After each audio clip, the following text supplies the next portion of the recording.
day was to help run some Cat6 cable and then to put the ends on the Cat6 cable and to plug it into the network switches, right? It makes a lot of sense. And so I talked to him the next day and I'm like, man, how did it go? And he said, it went really well for me. I am never going to be invited back, because he apparently didn't do the jiggle test. And so because he didn't do the jiggle test to make sure that it was crimped properly, he crimped absolutely none of them. So he crimped absolutely none of these. And he goes, someone goes to pull to test on the back end. And then there are, I don't know, 8 or 9 or 10 hours of work and rework that have to be done. And that was the last time he was allowed to touch networking cable, which is honestly probably the best for everyone. Yeah, but sometimes you get asked to do jobs and you're like, I don't ever want to do this again, so I'm going to make sure I never get asked. And well, I don't even think it was malicious. I think it was legitimately someone forgot to say, and now crimp the ends or whatever he needs to do in order to do that, and he just didn't. Right? It wasn't instruction step 6. So we just skipped over instruction step 6, and here we are. But no, he will never be invited back to a job site. I actually know a couple of his engineers that run away at the sight of him. But no, everyone, welcome to Manufacturing Hub. Really excited to talk about SCADA. Today, want to give a quick shout out to everyone currently at Automation Fair and Aviva World, two what should be very interesting conferences. I know a bunch of people who are there. If you guys are there, please go ahead and drop below what you guys are doing, what you have enjoyed the most, because I know Vlad certainly has a bunch of FOMO when it comes to all the conferences that we are not currently at. Beyond that, we're super excited to talk about SCADA for the next couple of weeks. Really interested to have the conversation and go from there.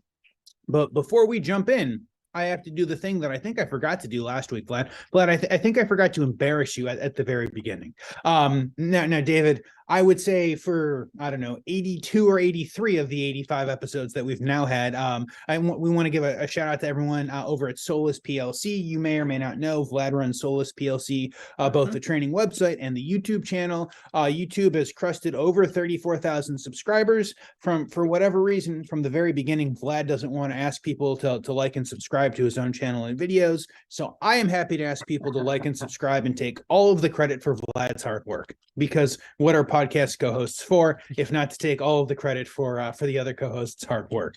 Thank you, Dave. Appreciate it. Absolutely, Vlad. But please, guys, feel free to like and subscribe.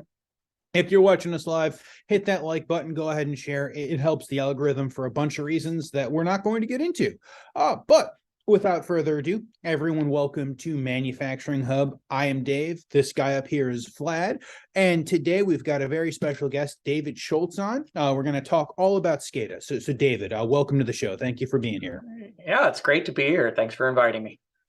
No, I really appreciate your time, David. I think it's going to be a great conversation. We had a very good chat before the stream, so I think we definitely will have a lot of questions for you. It's going to be interesting. We already have some controversial questions from YouTube. People are asking what your favorite SCADA is. I think, yes. I think that's not something we're gonna. SCADA. We're not gonna throw that at David at all this episode. I would say, I think maybe you can infer based on his comments or some of the answers to other questions. But before we get into the SCADA, right? Like, I think the first step is always to get to know you. So, David, could you give us a synopsis of your background and how you got to where you are today, and what are you doing today? So my background is I've been in automation process control for over 25 years now. I started out at the device layer, all around pumps and instrumentation and valves and more analytical equipment, process control equipment, that type of thing. And I had a professor in college one time and say, your own talent and interest will get you where you want to go. Just keep moving. Well, I kept moving, and I had a penchant for all the things that, had the blinking lights. So, and eventually I got into doing more on the computer and the SCADA side. So probably about 6-7 years ago, really became full-fledged in the whole SCADA world for a lot of the pipelines and the marketing terminals, as they're called, for petroleum. Whenever you go to the gas station, you fill up your tank car with gas. Sometimes you'll see a truck that's there. Well, I was involved in the systems that filled up the truck. Okay. So I've been involved in it ever since, and just continue to graduate. Sometimes you call it up the technology stack, to where now I'm the system integrator, solution architect for predominantly SCADA and MES, and right at the very have a front row seat for all of the industry 4.0, all the digital transformation or digital evolution that's going on. So that's a little bit of my background, but my career has taken me to a lot of different plants, a lot of different industries. So that's kind of the, been there, done that.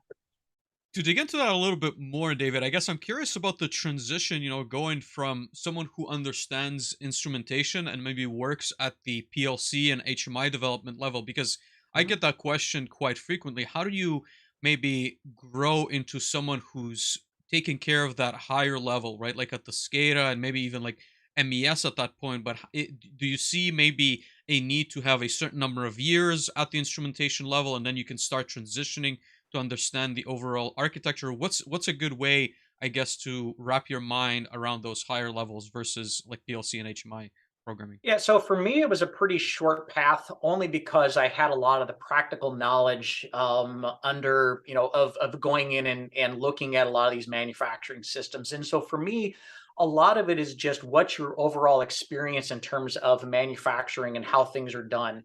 And if you're always curious, if you're always wanting to know, well, how does that work? How does that work? How does that work? It's your own curiosity, your own interest is going to get you introduced to those types of things. So it's, for me, I don't know that there is a magic formula. Okay, spend 5 years here doing this, spend 5 years here doing that. It's more of as your own interest grows, you'll eventually get to those particular points and that type of thing. Really, when you get into SCADA, it's all about solving problems. And at some point, you're going to realize your PLC controls, that's going to solve a specific problem. But there's always this other issue we're running into. And man, I want to get in and figure out how to solve that next type of problem. So, my last comment on this whole thing is, and this is a Jeffrey Gitomer quote. He's a sales thought leader, but and I believe he's borrowing from somebody else. But anyway, the point is that your formal education will earn you a living. Your self-education will earn you a fortune. So, don't just stick with what your employer or whatever it is you're doing is throwing at you. Go out and learn as much as you can, and you'll get there. I guess to dig into a little bit deeper into that answer, I like the fact that you mentioned, going and understanding maybe the solutions that the SCADA systems allow you to provide. So would you say that you need to have maybe a process understanding in addition to the technology, I guess, like to be able to provide those answers, right? So you become sort of like not only just a technical person, but also like a continuous improvement, like CI type of engineer, I want to say. Yeah, and that's been one of the conversations that I've had over the years, is that typically you'll have a pump guy, or you'll have a valve guy, or you'll have an instrument guy, but there needs to be, or gal. I don't apologize if I'm sure there's a very large female audience that we want to make sure we're speaking to as well. So when I say guy, I mean it in generic sense. You're always going to have that person that is involved in that particular aspect of it, but there really needs to be that broad understanding of, well, what exactly is my control valve doing? How does that instrument talk to it? And what's that piece that's in the middle that's working on that? And if you can expand beyond just your area of expertise in your domain as the pump guy, the valve guy, the instrument guy, how do all these pieces fit together? And then you start asking the question, well, what does that mean for the overall business? Because remember, I can do this really great process control and deliver the solution, but what is the business trying to accomplish with the solution I'm trying to provide? So abstract it a little bit more, and you get into the whys of why are we doing these types of things? And eventually you just land on oh, now I understand. I can solve that problem. I really like that answer. To be honest with you, I've not thought of it that way, right? Like I always maybe like looked at it as a piece of technology, and then somebody else would sort of figure out how it fits into the business. But I really think that there is a lot of value in understanding that component yourself, so that you're, again, like well Mhm. positioned to provide those solutions. But before we, I guess, like continue on the SCADA side, David, could you paint us I want to say like a longer picture on what you're doing today? So you said you're a systems integrator, so you run your own business, you provide Mhm. SCADA integrations, MES. Do you deploy like hardware solutions? Like, what does that look like today? Yeah, so in terms of solutions that I'm involved in, it's a lot of the manufacturing intelligence. So, from some of the projects have been purely you just need some P and IDs. It's more of that HMI. I just need to control a particular process. To others that we need a full OEE track and trace capability within our manufacturing system. And oh, by the way, we need all this other equipment now depending on the size and scope, there's certainly a lot of partners that I work with to help provide those. But in terms of what it is that I'm looking at, I would say the broad majority of them are more around this manufacturing intelligence. There's probably already a control system, possibly already a SCADA system in there. It's how do we bridge that next gap to where we can start bringing some context. So for me, your SCADA system is more around your process health, or excuse me, your process status. I now want to know what is my process health, is how is my plant running? Just, I know I'm already running in a control standpoint from that SCADA standpoint. There's other information I want to get. What's my process health? I like that final comment. I think it's a good segue into asking you again, what are maybe the delineations that you see between, again, I want to say plant floor instrumentation and MES systems, right? And I think, again, maybe drawing from my experience, I've seen all sorts of strange applications being deployed. Even one example that I usually give is like a process recipe management that runs on a PLC and a local Mhm. HMI, which, in my opinion, and I've tried arguing with the customer that it probably should be a higher level application. But anyway, that's, I guess, like that's besides the discussion, right? But how do we separate and delineate what's a SCADA versus what is then going to be an MES? So Mesa actually has defined, and ISA 95 uses this as well. There's actually 11 different pieces that make up an MES. And most of the time, and I think where it gets to be challenging is that I might be running, say, an ignition or a Mhm. Wonderware InTouch or a Mhm. Prophecy, GE Prophecy, iFix application. But in the background, there's some kind of MES capability, and and I think that's where this sometimes it's hard to understand what is the MES and what is the SCADA piece because our visualization, our how we're informed by what that system is doing is traditionally through our plant SCADA system, Mhm. right? So in terms of having recipes down on your PLC, it's funny you mentioned that because I'm in a project right now where that's exactly what the client is doing. And it's how do you scale that? How do you actually take that recipe and make changes? Or worst case is what if one of the PLC guys wants to make a change to that recipe? How do you manage that? How do you govern that type of change that's in there? And you have no idea that somebody did something. So I'm absolutely with you on that, Vlad. That purely recipe management is a higher level. It's part of that what is that MES layer. Mhm. But what you're really looking at is when you're trying to manufacture you have a manufacturing order, I need to make some particular product. How do I actually get that information, that whole host of all the things we want to do around our manufacturing operations management and the execution? How do we get that down to the PLC? And there will be this black box, if you will, of this MES capability in there. Applications like recipe management, recipe download, your track and trace, or I mentioned process health earlier. That's going to be the APQ. So that's your availability, your performance, and your quality. Most people know that as another three-letter acronym, but that's now the metric that shall no longer be named. There's some people on the here in the call that will understand that where that's coming from. Those are the types of things. So think of it, the delineation as ultimately what is control and what is managing and overseeing some of that process health, as I continue to allude to, of those types of applications.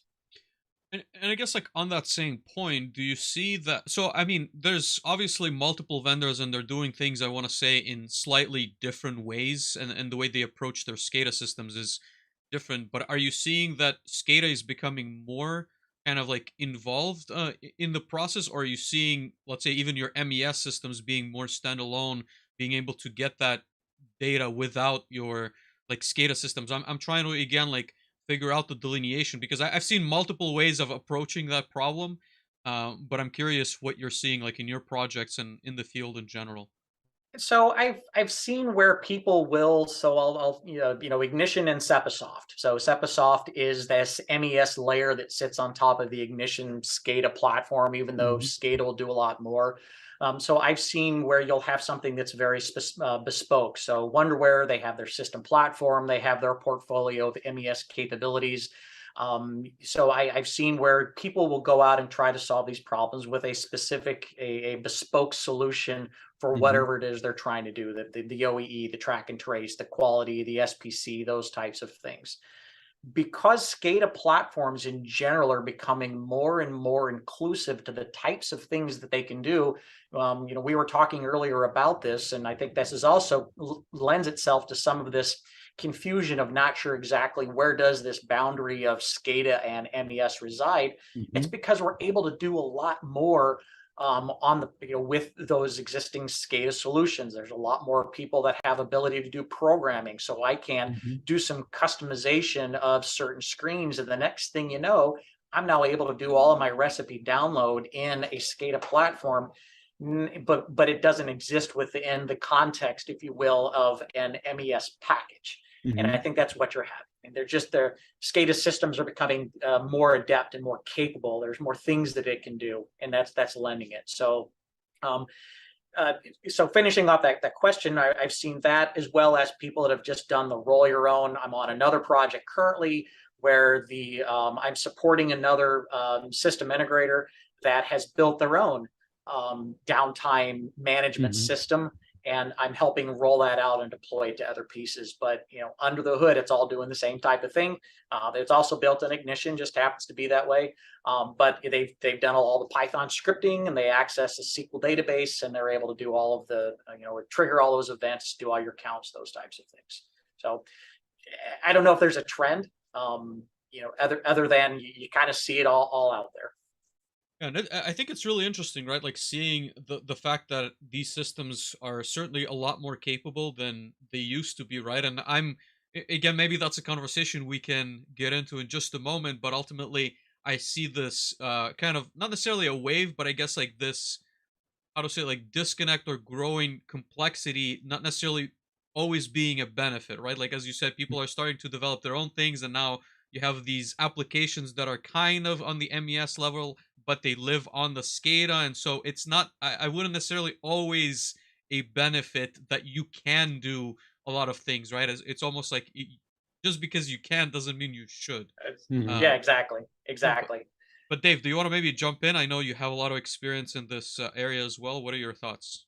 I do, and I think you were making a really good point there, especially towards the end, Vlad. With a bunch of these offerings like Ignition, they're a platform, right? So that they will go down and you can go build innumerable numbers of HMIs. You can go build your SCADA. You can go build your MES as to what normal structures are, and then you can build any and everything that you want to on top of it, as long as you have the programming skills. And one thing that I have learned through a number of years of working with developers is sometimes the hardest part is to say, hey, maybe we shouldn't build this on this platform. Maybe there's another tool that exists out there. So as we see more of these platforms coming up, David, do you think, or I guess the question is, do we need to have a hard delineation between where SCADA starts and stops, and where kind of a variety of MI, manufacturing intelligence, or MES begins? Do we need that hard delineation, or is it more of as long as we're getting people to use the tools, ideally in real time, that's the important part? So from my perspective, do you need a hard and fast rule of, thou shalt not do this? And I say no. And I'm going to Mhm. reference to go back to the ISA 95 standard. It's a comment I've made before. So if you're not familiar with ISA 95, it is a specification from the International Society of Automation. And then oddly enough, its first release was in 1995, hence the name. And what it attempted to do was try to start putting some boundaries and some ideas around this is sort of how your data should flow within a Mhm. manufacturing system. I think where people sometimes get off the rails is that it's really meant as a guide, not so much of a This is thou shalt. It didn't come down with Moses from Mount Sinai. This is how you do it type of thing. It's more of a, this is how we're solving these problems today. So even the most rigid specification, or the most well-known specification for drawing those things, always approached it of, yeah, this is kind of how we need to do it. That said, what I would say is that if you are going to roll your own, so you're going to take a SCADA platform and you're going to do some things beyond the supervisory control and data acquisition, as the SCADA acronym suggests, it's that you're following some standard data models, some standard information models, understanding there's a type of data, there's a velocity of data, there's a structure of data that exists within a SCADA. The same type of thing is applicable within some kind of an MES application, where you want to ensure you're following these common data models, or sometimes they're referred to as the master data models once you get into the ERP, so that you're able to scale it out. The other comment I'll make around is, if you decide to do the roll your own, because there's a lot more capabilities that you have with it, is I would not start with a particular solution you're trying to solve. Don't start with a front end of how I'm going to view whatever the information is. Start with your back end. Start with building these data models so that they are as flexible and as open that you can apply them to more things. Because one of the reasons why these tools that come out of the box are so difficult to work with is because they were designed around a specific application, and now we're trying to open it up and do more things with it. And it's like, now we're going to have to refactor. And I think all of us have certainly been in such projects, right? And again, I illustrate the example that I kind of ran into on the recipe management side that was deployed on a PLC, and it was very difficult to replicate that from the original development and deployment to a different facility of that same manufacturer, just because again, it was written on a PLC system. So sure, you can maybe move it to a similar PLC, but if the line was different, if the sensors were different, it becomes really difficult to kind of decouple that application. And at that point, it just becomes unscalable. Not to mention, just like the basics, because originally they intended to change those recipes from the HMI at the line. And now the operations manager wanted to see and add new, the recipes, which is a whole other like aspect of, running that line that was questionable. But he wanted now an HMI terminal on his desk in his office, so there's a lot to be said, I think, and you mentioned this a couple of times, David, the scalability factor, right? So you should really, I think, take the time and figure out what would make sense, kind of like a little bit long term. Yeah, it's so, and I run into this conversation a lot, especially as I mentioned earlier, a lot of the projects I'm involved in around this manufacturing intelligence, and how do I get more of this data that I'm already producing? How do I get more of it out of where it currently exists and start bringing it together with more of that disparate data? Because the whole concept of big data is that, well, there's a lot of data that we're going to look at, and there's patterns that can be recognized. So how do I start bringing all this data from all these different systems that have different structures, have different time events, or how long the data lasted, that type of thing, bring it all together, and how do I start analyzing that? And it Isaac, all of a sudden just derailed and lost my train of thought there, where I was going. It was going so well. So anyway, I apologize. I saw something shiny. But no, I think it's a good like conversation around like the data flow, and I want to say like the architecture of an enterprise, right? Like the way I guess like my best like understanding or picture is, and I want you to like take that and maybe tear it to shreds, but I see this, let's say, floor data, right? You have raw information of, let's say, values of like temperature, pressure, like servo speeds, on off signals, what have you. Your SCADA only stores them in many ways, like in raw form, right? So it's going to map those signals, but not necessarily process them, and perhaps like present, again, charts that primarily are mostly useful to, I want to say, like technical individuals and trying to kind of figure out what's going on with the system. And as you go up the level, right, to me, that's where maybe the delineation happens, where you have some magic that is the transformation of that data for more of a business purpose, as well as your operations. Is that how you see the architecture when you're working on projects, or is that completely off, or something be wrong? Well, I subscribe to the adage of I have no idea how this information is going to be consumed, and it's from a at the plant floor level or that SCADA data. Mhm. Sometimes you can utilize these, the process historian is a very common tool. I'm going to look at some trends and I Mhm. want to see, okay, what's happening in my particular process. I know these are the 10 tags that are involved in this particular application. So I'm going to take a look at those and see if I can't, discern some type of information that is out there. That said, keep in mind that just because that's traditionally what has been used doesn't mean there isn't data that exists in another part of your business that is going to be benefit to the people that have traditionally just been looking at at the trend charts or that particular SCADA data. So you want to make sure you're presenting all that information to the people on the plant floor, because there's an immense amount of knowledge that exists there, but only if they had that particular data, and you want to make sure that it's there. So I wouldn't say that's just your SCADA stuff. It's a SCADA application, that's a SCADA person. Make sure that that's all that person gets. I would make sure that they get all the other things. So So you mean they also get the yeah, data from the upstream, so kind of more like business absolutely. type of analytics level? Yeah, yeah, absolutely. Because there's going to be some insights that are going to be, Mhm. and I don't have a specific example that I can put my finger on, but certainly if somebody were aware of I talk about your asset health or your, the process health, that person might be able to look at it and say, oh yeah, that's a problem that already does that. And if they didn't have that information, you would have never known that. It's some people, like I mentioned earlier about working on pipelines and pipeline SCADA, there are people that know when the new product is coming in and they can open the valve because they can hear it. They've just been around the equipment long enough. They Mhm. know exactly what it sounds like. You can do the same type of thing with data. They're going to know it. They're going to have insights that you just don't have because they're viewing it. They're coming at that same information from a very different perspective. Yeah, I think that makes sense. Yeah. If we want to approach maybe a question of deploying a new SCADA solution, right? So imagine like a greenfield application where, I don't know, you have a food manufacturer that wants to deploy like three specific lines. They have I want to say like a fairly straightforward process in mind. They're doing maybe some cooking at the front end, and then they're doing some packaging and then palletizing as a process. So they're deploying three lines. How do you think they Mhm. should approach the process of selecting the SCADA, or might be some thoughts or questions that you would ask them as that project unfolds?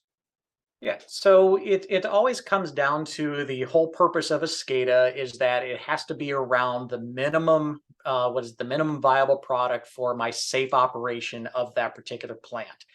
And whether it's greenfield or brownfield, Mhm. oftentimes that's what people look at on these projects. I just want to be able to operate this particular line.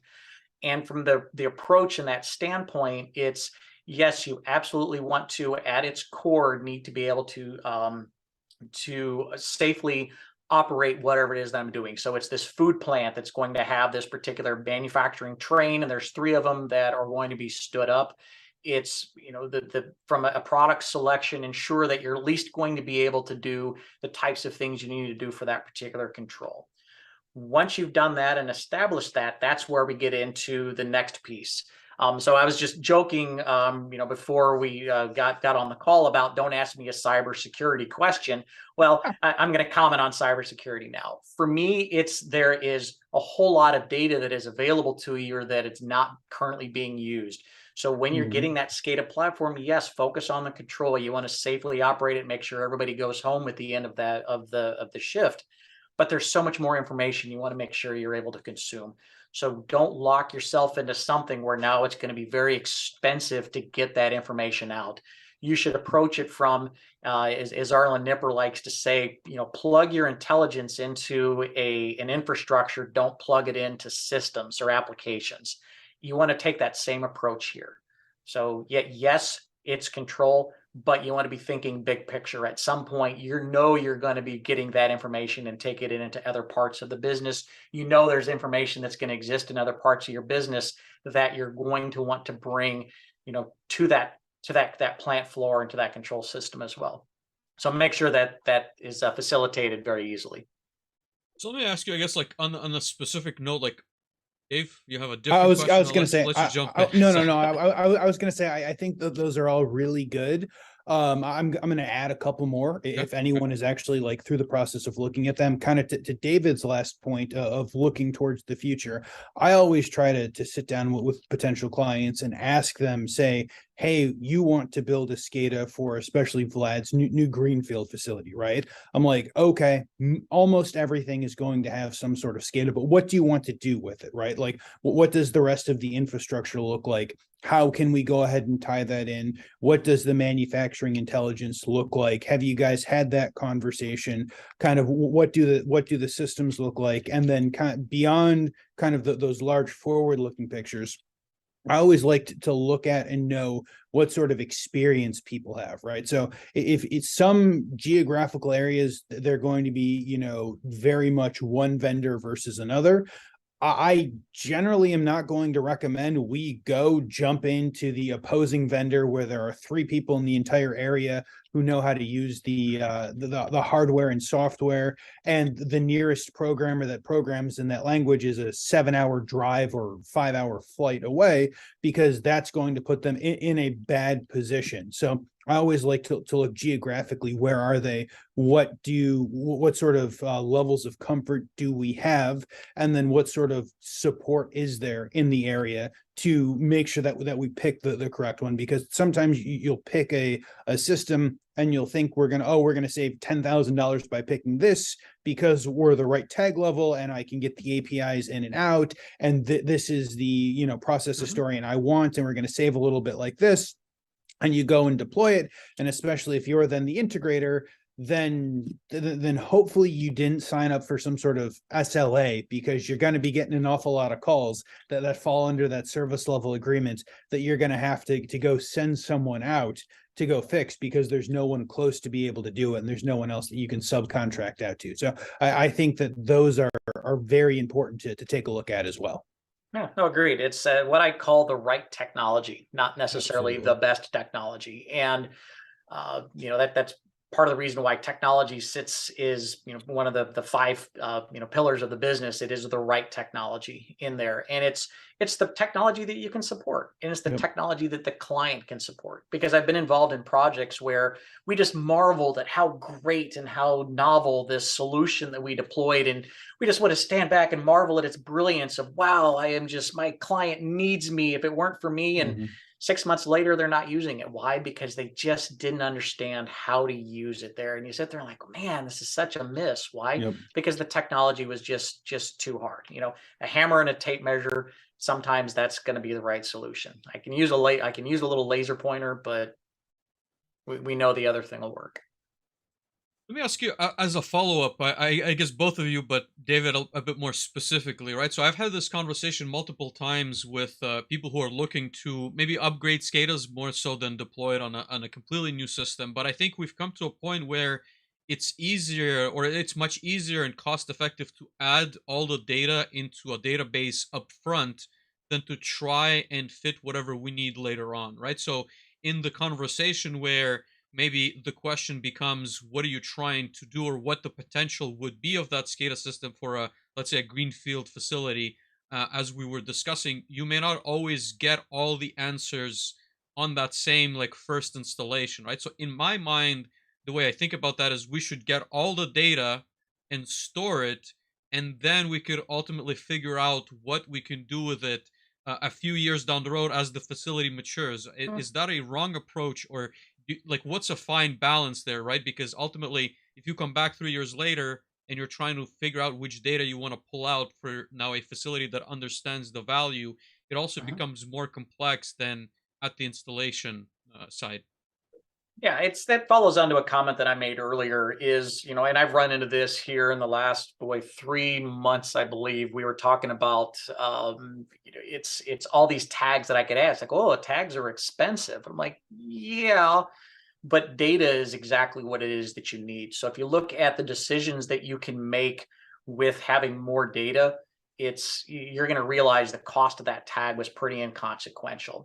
So I'm going to align with that comment, or with you on that comment, of just start collecting everything. Anymore, data is cheap. There is so much put it in AWS in an S3 bucket or a Glacier, or one of those long-term storage. Put it there because you can store terabytes of data much cheaper than you used to be able to store gigabytes of data in the past. So I would say start collecting it now. You have no idea the value that's going to be realized. So think about this. If you're a greenfield, or even if you're a brownfield and you're upgrading your plant, remember, it's not just you and your operational performance. What is your operational and financial performance relative to the other people that are in your market, in your geography? If all of a sudden you start collecting all this information and can start making more actionable insights, your manufacturing intelligence is superior than to somebody else. If there's a shift in the market, so within a dairy, are we going to use liquid milk or are we going to use powdered milk? You can have those insights and make those decisions very quickly because you've already stored it, or you have all the information to make that decision. And you're only going to have that information if you stored it from the get-go. David, I really wish you were on some of those calls with me. I think that's very well articulated. Dave? So I guess I need to play the devil's advocate that I feel like I always play when we have this conversation with Vlad, is that every time a client comes to me and says, hey, I want to store everything, and I ask them why, and they just kind of shrug your shoulders, that's not a good kind of medium or long-term plan. There are absolutely valid reasons to store more tags, more information than you need, but our default shouldn't be let's just store everything.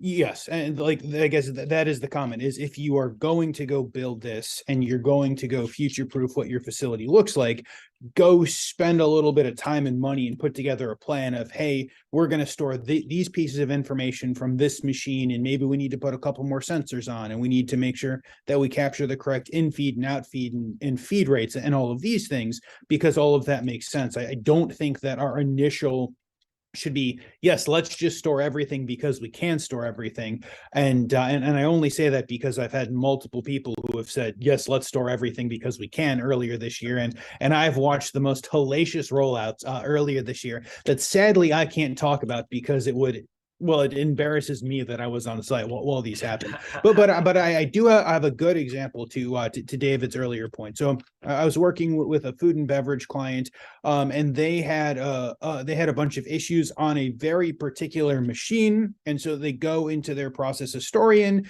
and they go to kind of take a look at it, and at some point very early on, it becomes very evident that I believe they were VFDs. Like, these VFDs don't have tags in the historian, and so there are a number of lines, and the lines have 20 or 30 VFDs between them, and it becomes very apparent that these VFDs don't have tags on them, and so they have to go through and manually put in the tags so they can go collect the data on energy spikes and start stops and things along those lines.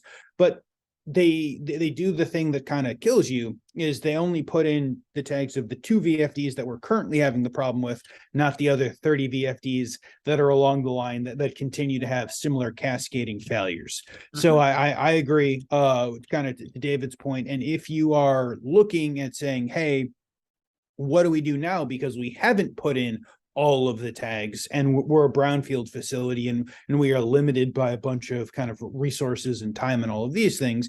It's go make good decisions now. The best time to go start collecting all this data was 10 years ago, 20 years ago. The second best time is now. So go start pulling tags in and having those conversations with management and with other groups, because 5 years from now, you're going to be very happy that you have the information. Absolutely. You're going to find in a lot of these conversations, there's a tension. So like, data modeling, semantic data models, and data governance. Those are, sort of in tension because, we want to give people the flexibility and the creativity, and we want them to be innovative. And on the flip side, we need them to be, we need to maintain some data governance, that we always need to ensure it's that compliance, that all of this information is there. So you're going to find a lot of these complex, these concepts are going to be in tension with something else. You don't store everything, but then you don't store minimal either. What's that happy medium? Right. Yeah, I would agree with that. We have a good question in the comments from Mark, and he's asking, when upgrading a legacy SCADA, should one also upgrade the data model to make sure the data source is future proof, and he put in parentheses interoperability with IT systems, OT protocols, business insights, AI, ML. Yeah. So when I am approaching, and you asked it a little bit earlier of the new site, or there's new site, whether it's Greenfield, Brownfield, whatever it is we're doing, what's sort of the approach of there's a new SCADA system that's going in, sort of that next step of once you've articulated some of the control aspects and some of the future need capabilities of what's going to happen. When I'm involved in those, to me, it all starts with this data model. So really 4 aspects, or it's the interoperability, it's the data models, the data governance, then of course the cybersecurity, or just the security of what's going on there. To me, semantic data models are your absolute starting point, because what you don't want to do is create all of this data with no context. And that's what you'll run into. And I've seen it a lot in early on in some of these efforts of, I'm now going to take all this plant floor data and I'm going to dump it into this big data lake, and somehow all this magic is going to occur out of all this data. My data scientists will go in and slice and dice it. And then they realized, wow, this isn't very easy, largely because if you've ever been around manufacturing plant data, it's very disparate. And the way that you call things and refer to things can vary from one piece of equipment to the next. Even 2 lines next to each other will be very different.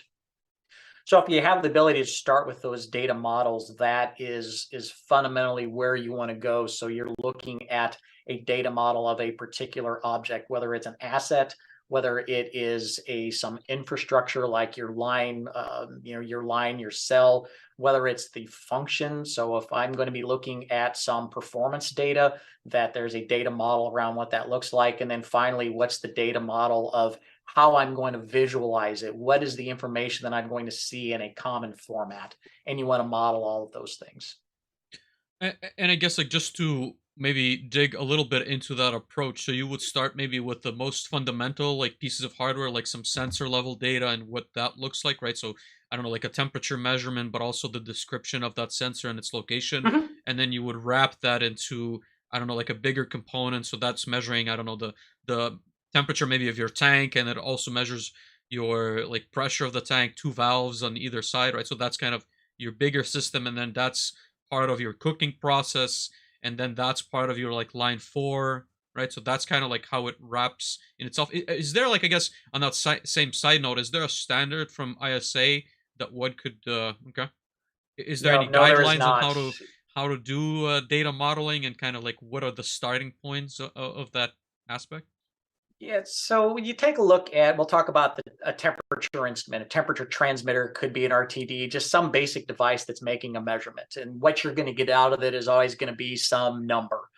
You're probably going to get some number and perhaps an engineering value with it. So, 64 by itself doesn't mean anything. 64 degree F has a very different meaning than 64 degrees C. So you bring that information in, but that's about the asset, or that's just, from the overall process value itself. But that piece of equipment, there is a manufacturer, there is a model number that's associated with it. You might have a tag number that's associated with your overall process that follows some tag convention. There is where it's physically located in your plant. There is the last time it was calibrated, who calibrated it, what was it as found, what was it as left. There is, I'm trying to think some other, it's in service date. There is all kinds of information that exists around just that little temperature transmitter. So the way to start this is those basic building blocks of starting off with, fundamentally, it's its PV. Where is it located? What's its manufacturer? Some of its faceplate data, as sometimes it's called. What other events occur around that particular instrument, and start capturing that.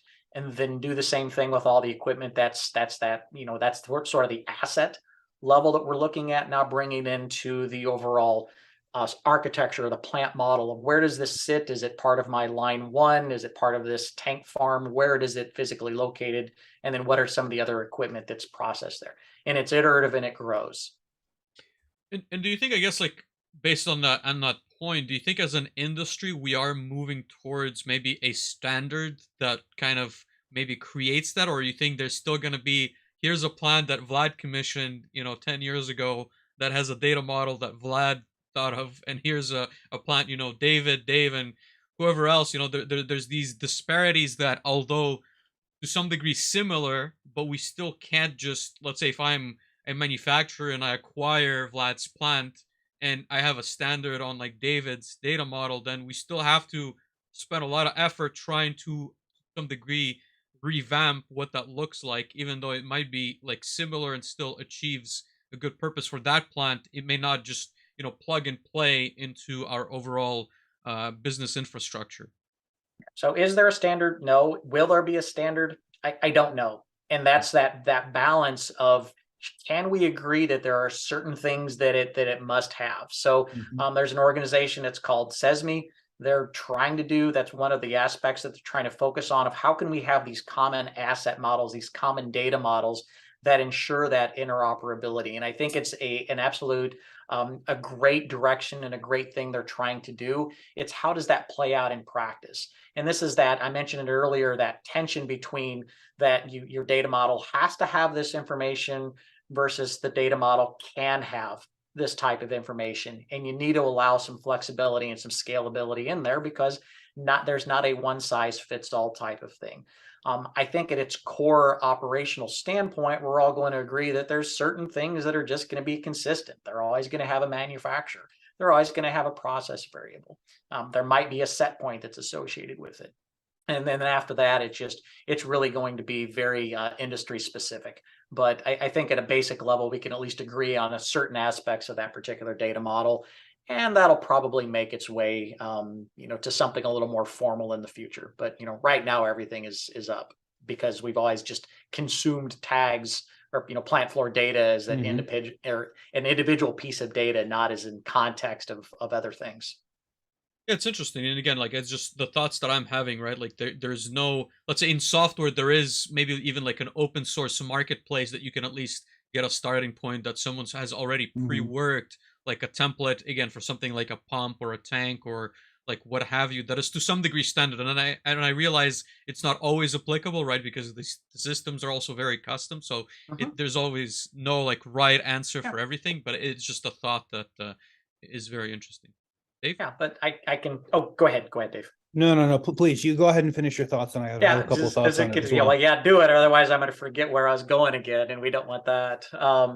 It's as an integrator, there is a set of standards that I use. I already know what some of that information is going to look like. So ideally, it makes it much faster to deploy. So if I now have that 3-line system for this brand new food plant that we're going to put in, we're going to do all our learning on line 1 and then roll it line 2, line 3, because we've already done the hard work on the others. And now it's scalable and extensible, which that was actually the point I was trying to make earlier, is that there's a ton of ways to solve a problem, but you want to make sure that your solution comes out being very scalable and extensible. Otherwise, 1 unit of effort on line 1 is going to mean 1 unit of effort on line 2. And that's crazy. You'll run out of time and money before you get there. Absolutely. I've got a couple of comments. I actually want to quote Tim Wilborn from earlier this year on the show. We were talking about PLCs and ladder logic, right? And I think Vlad was harassing him maybe a little bit on ladder logic versus anything else. And Tim made something to the effect of, he teaches a lot of his courses in ladder logic because even if no one wrote a single line of ladder logic today, ladder logic would still, 20 years from now, would still be the most popular code in manufacturing facilities for the next, 20, 50, 100 years, something along those lines. And I think that's a very good point, right? So even if we were to, in theory, start and institute a standard, right? We have to write and tag everything this way. And even if we magically were able to wave our magic wands and get people to do it, which is a whole different issue that I see in most places, it would still be very difficult for most legacy manufacturers because no one's going to rip everything out and start over from scratch. I will say, in my experience, many of the most successful organizations, as we go to look to scale some of these solutions or go build additional buildings and facilities, are ones that built their own kind of, we'll call it a systems architecture guide, call it their own internal standards, and then rigidly forced everyone to go ahead and follow those standards so that Dave and Vlad and David couldn't all do some of us are doing, underscores, some of us are doing backspace, or some of us are doing hyphens. Vlad's doing a reverse backslash because he's just a monster like that, right? So it's very important to go define your own architecture, what you want it to be, and then once you've defined it, go force everyone by any means necessary to do that, because the one part of talking about David's data scientists that you had brought up earlier, David, is that if we don't do a good job of this, you go try to give it to a data scientist, and what you really need is I don't know, 2 years of an entry-level programmer, an entry-level data scientist to go through to clean what the data looks like. And it's going to take 6 months, 2 years, maybe more, depending upon what you have, until you're able to give it to a data scientist and get that, high level, very valuable information. And that's assuming that there's context and they maybe have a little bit of process knowledge in there. So it's not nearly kind of that magic silver bullet as some of us would hope. We actually have another question from Mark in the comments that I think is really good. So he asks, what's your advice dealing with companies having multiple SCADA platforms in the same enterprise architecture? And I'm going to kind of broaden that a little bit, because I know we had talked about saying, hey, maybe you're acquiring companies. If you acquire companies, what's the best way to go about dealing with dissimilar SCADA systems, dissimilar kind of all sorts of enterprise systems? What's your thoughts and experience on that, David? So it all depends on what it is you're trying to do. So, does anybody ever just rip and replace and come out and say, okay, I walked into this plant and it has Wonderware, and this one has GE, and this one has Ignition, and this one has all that, or, some other, VT SCADA, are you ever going to rip and replace that? No, not at all. There has to be a compelling business reason to do that. I made a comment earlier about make sure you're plugging or connecting your intelligence into infrastructure, not into applications. So in this case, the guidance is there a common denominator where you can start accessing this data? And the answer is yes. That's why you see the proliferation of a lot of these gateways out there, that I'm going to have a piece of technology that's going to connect into your underlying system. And not to beat a dead horse, but we're now going to build this data model with those particular connections out there. And I'm going to present that information from all of these systems in a common technology infrastructure, so that I can start comparing like and like. And now I can slice and dice all that information. So, my underscores, your dashes, and these reverse backslashes, it sounds a lot like a forward slash, but whatever is out there and gets used, it now comes together in a common format and a common technology. So the guidance is, don't just start ripping things out. Start learning, how do we bring this data together through a common technology architecture, common infrastructure. And then as there's obsolescence, as there is some functionality, there's a compelling business case to start replacing it, then get technology that supports that technology infrastructure. Don't just continue to buy something that doesn't, because that gateway is sort of a stopgap measure until you can get to the right thing. You might have Modbus out there. Well, the next time maybe get some Ethernet IP, for instance. Yeah, I would definitely agree with that. I think, even my question to the previous comment about data models, it's less about replacing older systems. It's more kind of setting a standard for, I want to say, like, younger engineers who are maybe looking into these solutions, and again, just like myself down the road, realize, well, maybe it wasn't the right idea because I've kind of reinvented the wheel, so to speak. Like, I think the same answer applies to your data models as it does to, like, new SCADA rollouts. But yeah, I completely agree. I don't think it should be retroactively or just reapplying a new SCADA system just for the sake of it. Doesn't really make sense. Although, like, I've seen projects done that way, but that's a whole other discussion. We had I guess another question from Mark too. I think he asked about IIoT systems, right? And he asked, what difference do you make between SCADA and IIoT measurement solutions? But I guess I want to add to that a little bit, David. And I'm seeing a lot of IIoT solutions that provide their own systems that allow you to monitor the performance, right? So they're almost like synthesizing their own data, and they have their own portal, whether that is in the cloud or it's just like accessible local at the plant.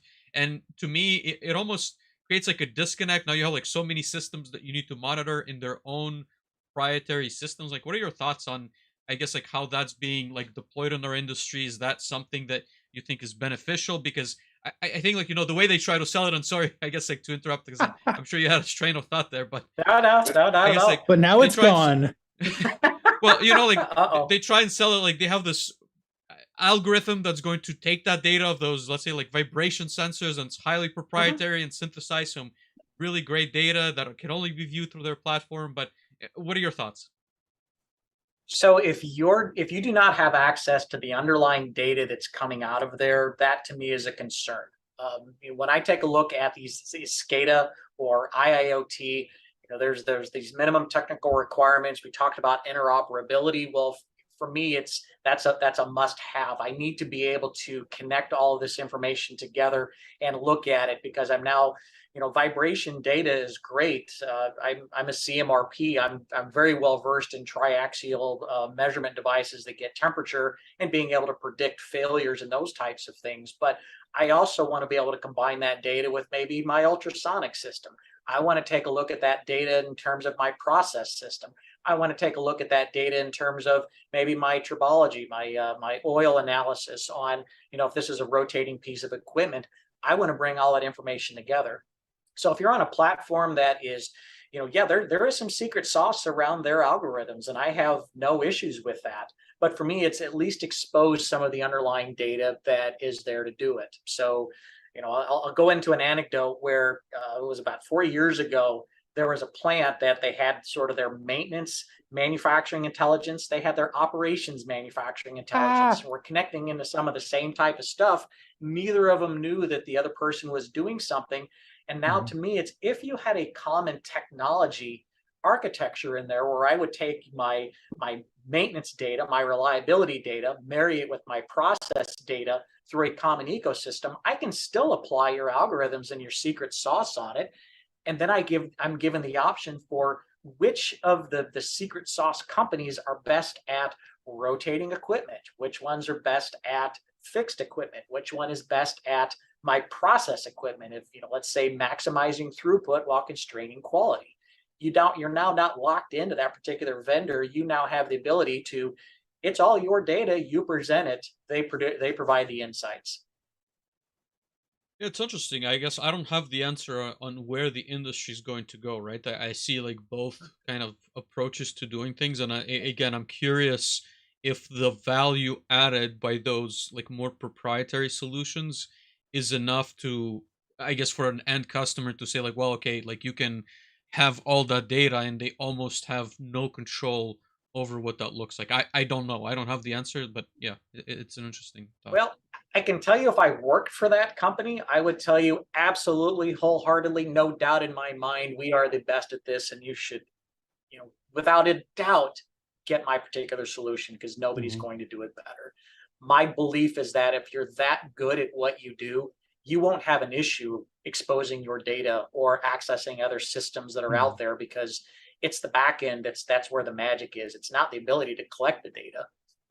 It's that ability to analyze it. So to me, it's be open.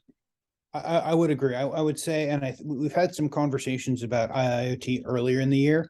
I think basically the overwhelming theme is you shouldn't look at purchasing an IIoT solution that doesn't give you an easy way to go ahead and acquire your data, right? Whether it's through some sort of API or CSV, you shouldn't go dump all of your data into an internet solution that you've got no chance and are locked in to continuing to pay in order to get that data. So I would say that's kind of as a first.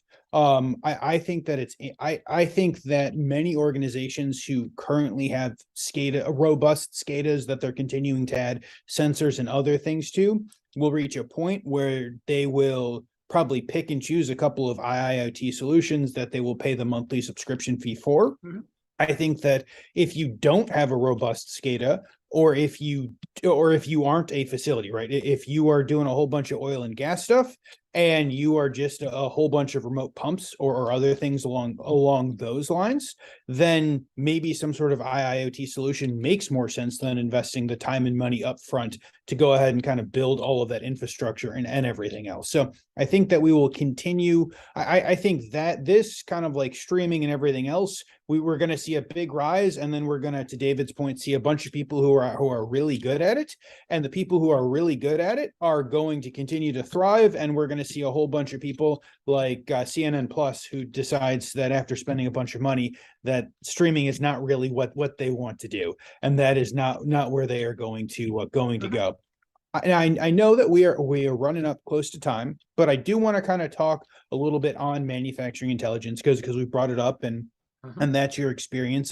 But before I ask you to give everyone a little bit of an overview and maybe some of your thoughts on it, I do want to tell for all of our new listeners, we actually talked about manufacturing intelligence in episodes 7, 8, 9, and 10, all the way back in March and April of 2021. So March and April of last year. So if you're new to the show, please go ahead and feel free to see what episodes 7, 8, 9, and 10 looked like on our side, slightly different than what we look and sound like now.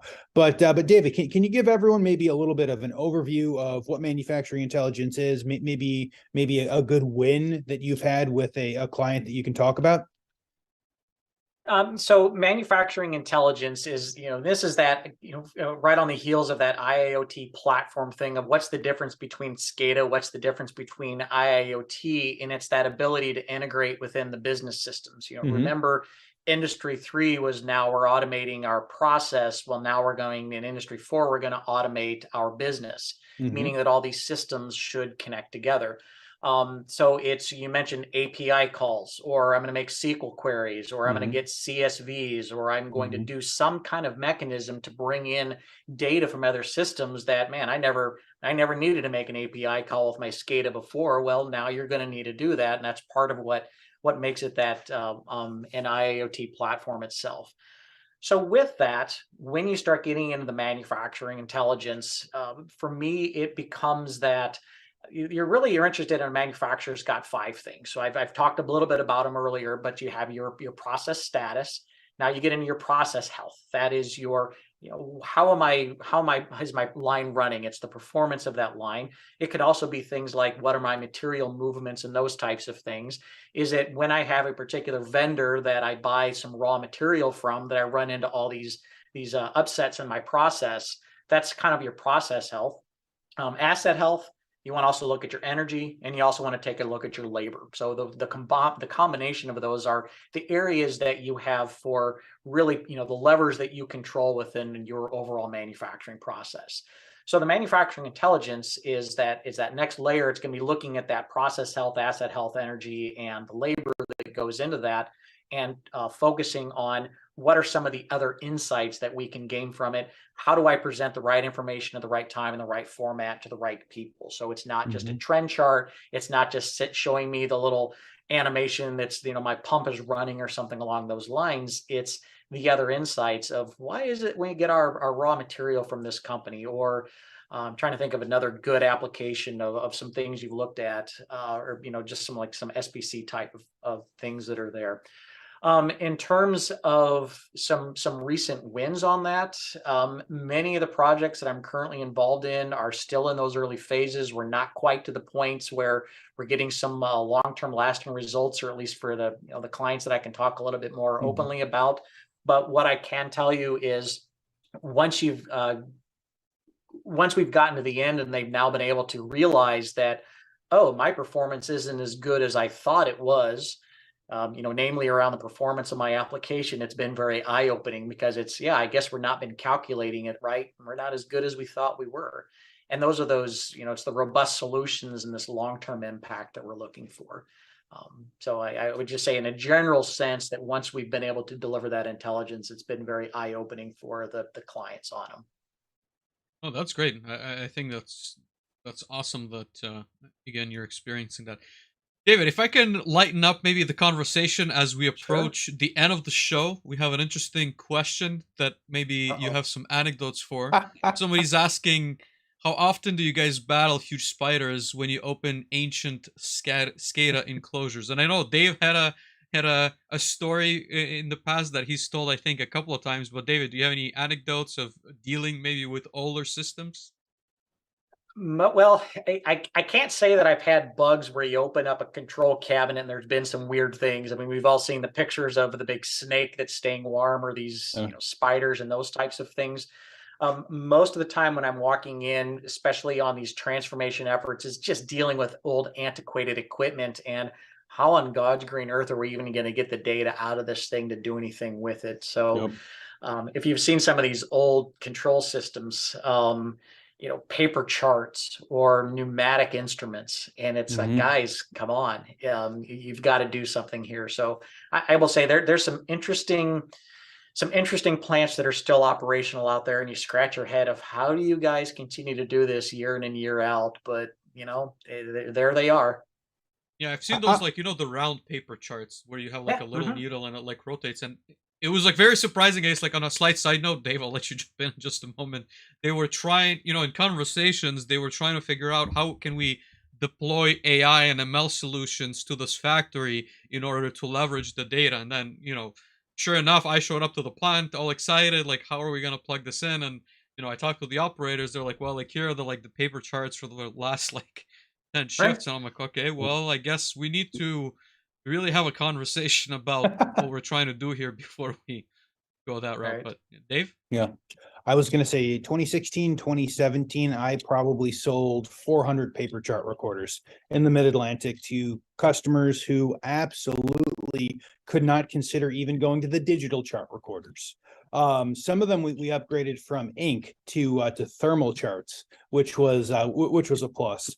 But no, paper chart recorders that then get shoved back in the box, that then go on the almost 100% metal shelf, maybe in someone's office, maybe in someone's supply cabinet, and then they're just hoping the FDA doesn't come asking to look for what the temperatures are, because everyone on those shifts know when they're above or below what the temps should be. So I would absolutely agree with David that there are lots of opportunities, be it modules from old PLC 5s, be it some sort of electromechanical solution from a bunch of these pneumatics, right? Steam, especially up and down the East Coast, especially in New England, is huge. Most major cities run on Steam, and all of those and any sort of outputs are extra, and who's going to pay extra when the Steam works mostly by magic, if you talk to people these days.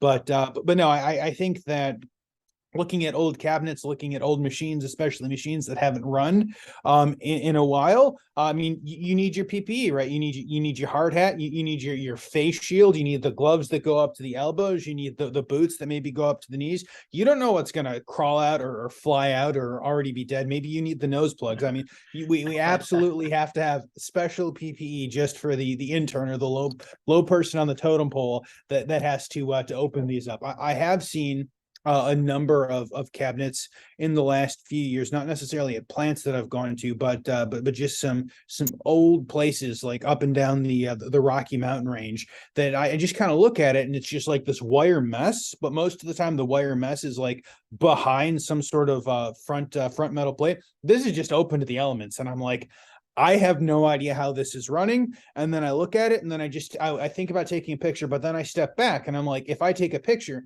I might upset the magic, which is the only thing that is still holding this together. And I don't want to have problems later. So I think that absolutely take complete precautions. I'll talk to Vlad. Perhaps we will have to put together some sort of SCADA cabinet horror story option where we get people to write in to tell us and or show us the worst things that they've pulled out while opening up old cabinets or old machines. Everyone stay tuned for that. Everyone stay tuned for that. But no, David, so we've talked about a bunch about kind of Greenfield, Brownfield, MI. We got to talk about old machines. We want you to predict the future. What does the future of SCADA, what does the future of manufacturing intelligence look like? Are we going to continue to kind of push everything towards the platform? Are they going to separate? What are your thoughts on this? Yeah, it's this is the Dilbert principle. When everything is centralized, the next logical thing to do is decentralized. And of course, when things are decentralized, the next logical thing to do is centralize. And you can take a look at the waxing and the waning of the computers, where you had the mainframes, then you had the PCs, to now we're on the cloud and those types of things. The trend that I'm seeing, and this is going to become more and more common, is around this whole edge computing idea. So if you think of on the IT side, these infrastructures, it's the Unix principle of do one thing and do it well. I think you're going to start seeing a lot more microservices. You're going to have applications that are running right at the edge, doing all the things that used to be handled by this centralized SCADA system. And then it's going to take all of its intelligence and it's going to connect it into some sort of ecosystem that can now be consumed by all of the other devices that are out there. So I really think that the future of SCADA is going to be very much these edge type devices that are all pushing into one system. And even though SCADA is designed around that supervisory control, there's going to be the ability for all of that to exist right there at the edge, because it's going to be consuming a lot of different information. There's a lot of horsepower. So, my prediction is a lot of microservices running on some fairly robust hardware that's now controlling these processes that are able to do all of these things and maximize all the various KPIs and business drivers for it. But definitely it's going to be more than just an OPC server connected up to a PLC that was programmed in ladder logic. There's going to be a lot more programming that happens there. Interesting. I like that. We've had a number of conversations around some Siemens stuff. I know Ignition has their own third party or community groups that you can go sell, and I know a number of people who've kind of built their own, we can call them microservices, right? Microservices for clients that are, if you build it correctly in an SDK, that you can easily just drag and drop into the next system, then it's infinitely scalable in and of itself. So I'm excited to see more people kind of take their expertise and find ways to hopefully get paid for what their expertise looks like, and help clients at a much larger scale than an individual or a small group could do before that point. So that is very exciting. Next question for you, David, is do you have a book recommendation for something that Vlad and I and maybe the listeners would enjoy reading? Yeah, so I just got done reading David Brooks, and it's called The Second Mountain. And it was introduced to me through another group that I'm in. And the idea behind it is that, when you get to a certain part in life, your first part has always been, climbing this and building this first mountain, which is your professional. It's how people know you. It's the work that you did. It's the paycheck that you presented. Then you get to a point where you realize, man, there's got to be something more. And that's where you start getting involved on that second mountain of, I'm going to now do something it's more around to leave a legacy within my life. So I'm going to be known for this professionally, but my legacy is going to be around something else. So that's kind of the premise of it. But what I took away from it was some very good insights. And one of them is that we either come together around a common mission, a common directive. There's something that we're trying to do, or we get together and we form groups around a common enemy.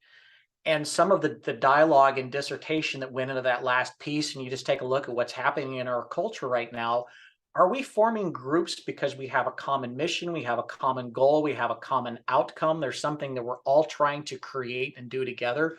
Or are we coming together because we just want to be the enemy of, we're not going to use the legacy industry 3.0 stuff. That's we're the anti-platform. That's the platform type of thing. So it was just an insight into which one am I? And that's why I bring up the book recommendation, because my takeaway from it was, wow, am I coming around a common goal, or am I coming around a common enemy? And want to be very careful of being in the latter camp. Interesting. Very interesting.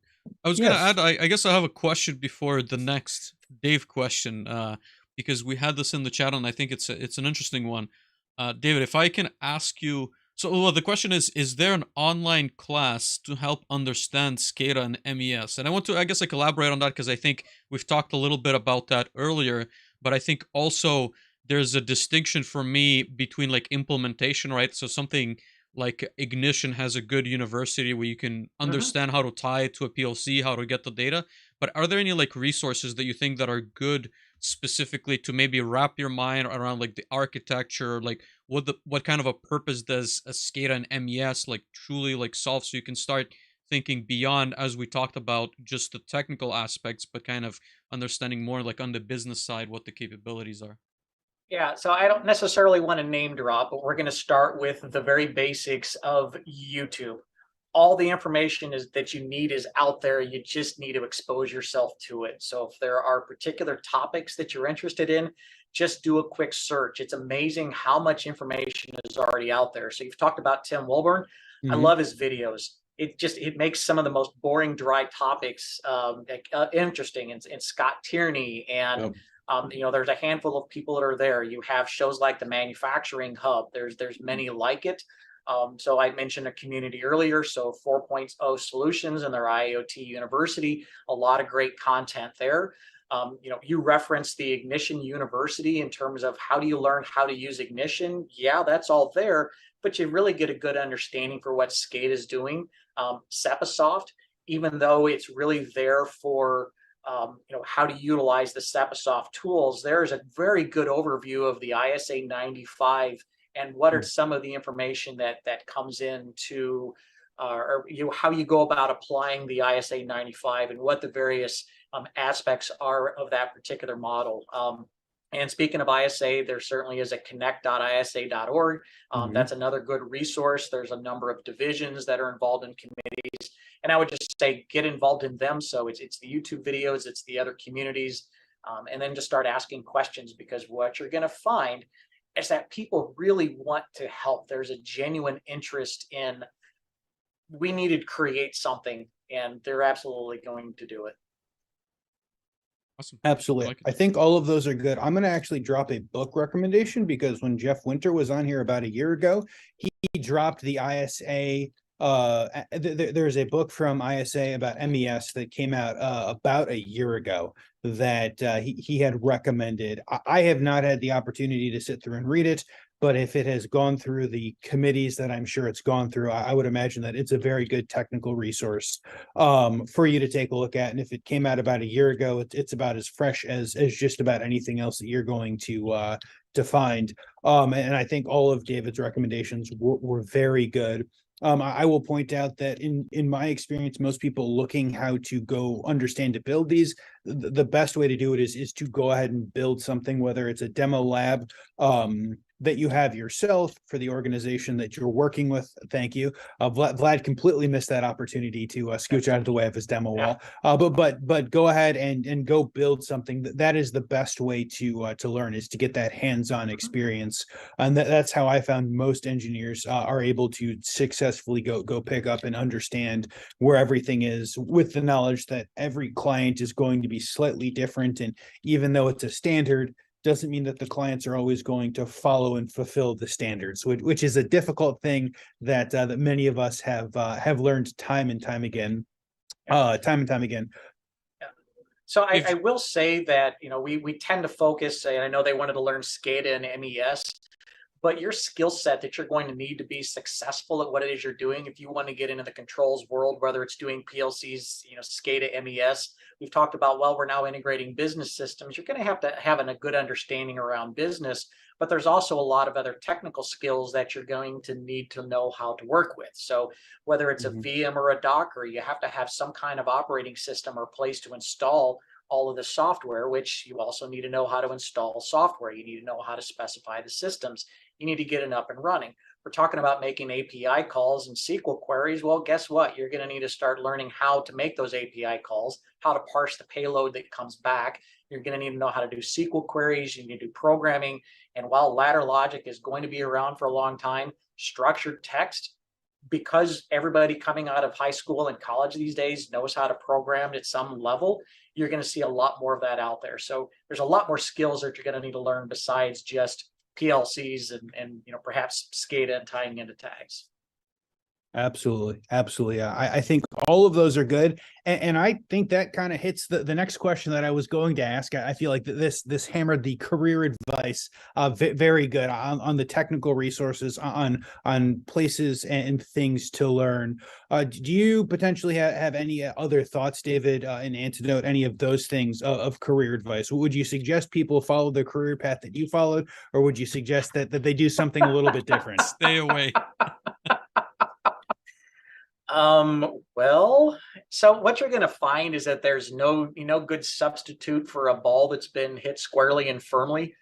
And it's sometimes I wouldn't be where I am had I not gone through those particular struggles. Yep. But what I would say is that if there is something that is of interest to you, dive into it and see where it takes you. So for me, it's, you talked about getting the hardware in back there, just get in there and learn from it.